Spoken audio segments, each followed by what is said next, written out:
Затворениците ќе мора да го почекаат министерот Кренар Лога да се врати од службено патување за да излезат на слобода. Лога инсистира тој да им образложи на претениците зошто треба повеќе од 1300 затвореници да бидат амнестирани, па предлог законското решение по скратена постапка без европско знаменце ќе влезе во собраниска процедура за 10 дена. Тврдам дека ниту еден избран или именуван од страна на институциите нема да биде дел од опфатен со ова амнестија. Исто така семејно насилство и предмети врзани со семејно насилство исто така нема да бидат дел од амнестијата. Значи се повторува законот од 2018.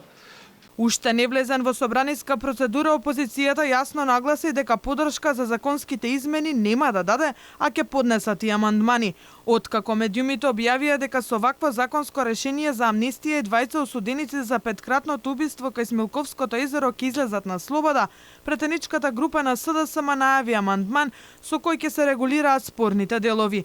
И покрај ова Лога не го напушта оптимизмот дека претениците ќе дадат зелено светло за амнестијата, а да ги увери ќе им покажал слики од условите во Идризово. Значи, прашањето е тенденциозно и се врзува само со еден предмет. Јас кажував дека е истиот закон од 2018.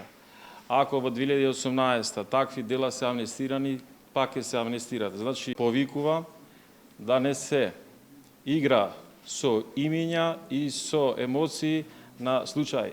Од тамо нема да излегуваат академци. Значи се знае дека од тамо ќе излегуваат затвореници кои се осудени за кривични дела. Хаки Азири и Фейзи Азири за случајот Монструм се осудени на 9, односно 15 години затвор за помагање на сторител по извршено кривично дело, кое е предвидено со амнестијата. Предлог законот целосно ќе ослободи 286, а делумно 996 затвореници.